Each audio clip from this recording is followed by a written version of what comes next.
Byte ని పంపించారు. So playing the special video bite of super star Thalaiva Rajini sir.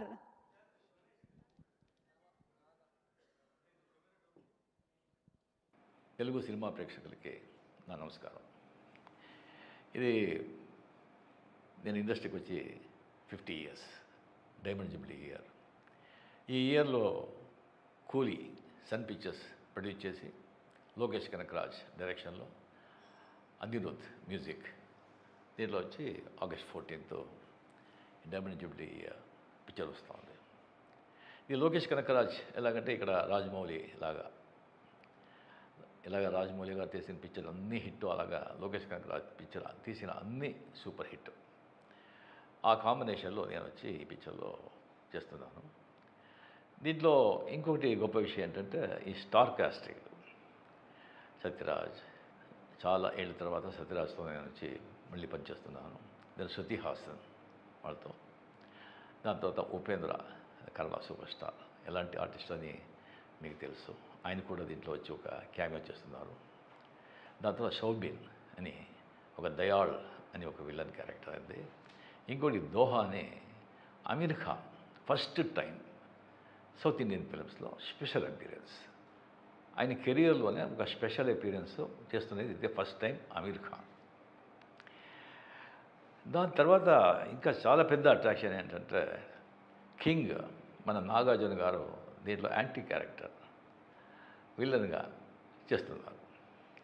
ఆ subject విని వెంటనే నేను వచ్చి ఆ క్యారెక్టర్ సైమన్ అది నేనే చేయాలని ఆశ. అంత ఒక నాకు ఎప్పుడు విలన్ చేయాలంటే చాలా ఇష్టం, విలన్ కదా బేసిక్గా. ఆ క్యారెక్టర్ ఎవరు చేస్తారంటే అది చాలా స్టైలిష్గా ఉండాలి అండ్ ఫెంటాస్టిక్ క్యారెక్టర్. అది కరెక్ట్గా డైరెక్టర్ గారు వచ్చి ఒక 6 months ఆ క్యారెక్టర్ని ఎవరిని కావాలని చెప్పి దాని తర్వాత నాతో సార్ ఒకరితో మాట్లాడుతున్నాను. 6 times వచ్చి మీటింగ్ అయిపోయింది, సిట్టింగ్ అయిపోయింది, ఎలాగైనా ఆయన వచ్చి తీసుకొచ్చేస్తాను అని చెప్పారు. నాకు ఎవరు అని దాని తర్వాత ఉండే సార్ గుడ్ న్యూస్ ఏంటి సైమన్ క్యారెక్టర్కి యాక్టర్ దొరికారు. ఎవరు? నాగార్జున. నాకు షాక్. నాగార్జున గారు, మన కింగ్ నాగార్జున ఒప్పుకున్నారా? అవును సార్. నాకు వచ్చి డెఫినెట్గా డబ్ ఇచ్చి ఆయన వచ్చి యాక్టింగ్ చేస్తారని నేను లేదు. కోట్యాధీశ్వరుడు, డబ్బు కోసం ఆయన యాక్ట్ చేయడు, ఎందుకు అవసరమే లేదు. ఆయనకే అనిపిస్తుంటుంది. ఐ థింక్ ఎప్పుడూ మంచివాళ్ళగా చేసి ఎన్ని రోజులు మంచివాళ్ళగా చేసేది ఒక చేంజ్ ఉంది, చేస్తామని ఈ పిక్చర్లో ఆయన ఒప్పుకొని ఉన్నారు. చాలా 33 years అయింది అనుకుంటాను ఆయనతో నేను పిక్చర్ చేశాను నేను. దాని తర్వాత ఈ పిక్చర్లో ఆయనతో నాగార్జున గారితో పనిచేసేది. అప్పుడు ఎలా చూశాను, దానికంటే ఇంకా యంగ్గా ఉన్నారు. నాదంతా వెంటలంతా ఊడిపోయింది. అంత యంగ్గా స్కిన్ టోను, ఫిజిక్స్ నాకు ఆశ్చర్యమైంది. ఏం సార్ ఇది, ఏం రహస్యం, ఏంటి ఇలాగ ఉన్నారు చెప్పండి సార్. సార్ ఏముంది రజనీ గారు, రెగ్యులర్ ఎక్సర్సైజ్, స్విమ్మింగు అండ్ కొద్దిగా డయట్ అండ్ 6:30 దానిపైన వచ్చి మేము డిన్నర్, అంతే, దాంట్లో ఫినిష్ అయిపోవాలి. ఇంకొకటి మా ఫాదర్ ఆ జీన్స్, ఇంకొకటి మా ఫాదర్ చెప్పింది ఏది విషయాలు పెద్దగా డిస్టర్బ్ చేసుకోవద్దు, హ్యాపీగా ఉండు, జరిగేది జరుగుతుంది అని. అది ఆయన రహస్యం. దాని తర్వాత దీంట్లో వచ్చి ఒక 17 days ఇన్ థాయిలాండ్లో వచ్చి ఆయనతో కలిపి కంటిన్యూస్గా వచ్చి పని చేసే ఒక అవకాశం దొరికింది. నాగార్జున గారు నా లైఫ్లో మర్చిపోను, నా మైస్లో మర్చిపోను. మీతో మాట్లాడింది, మీ సలహాలు, మీ ఆ నాలెడ్జ్ అంతా.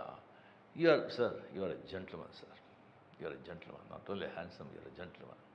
అండ్ ఆ సైమన్ క్యారెక్టర్లో నాగార్జున గారు పర్ఫార్మెన్స్ చేస్తుంటారు యాజ్ ఏ విలన్. నాకే వచ్చి నేనే ఇలా చేయగలను అనిపించింది. ఫెంటాస్టిక్, అదరుకొట్టేశాడు నాగార్జున గారు. డెఫినెట్గా ఫ్యాన్స్ వాళ్ళతో చూస్తే అది super. The highlight Nagarjuna and Aamir Khan and షోబీన్, శృతి, ఒక్కొక్కరు ఆ పిక్చర్లో. అండ్ ఎస్పెషలీ నాగార్జున గారు టెరిఫిక్ యాజ్ ఎ సైమన్. ఇలాగ భాష దాంట్లో ఒక యాంటనీ లాగా, కూలీ ఒక సైమన్. సో అనిరుద్ మ్యూజిక్తో డెఫినెట్గా ఫెంటాస్టిక్గా చేస్తుంటారు. ఈ పిక్చర్ చాలా బాగా ఆడాలి, మీరు ఆడించాలి అని దేవుడిని ప్రార్థిస్తూ సెలవు తీసుకుంటాను. నమస్తే. Thank you, Rajni sir, from the bottom of our hearts. Thank you so much. This made our day. ఈరోజు రజనీ గారి ఈ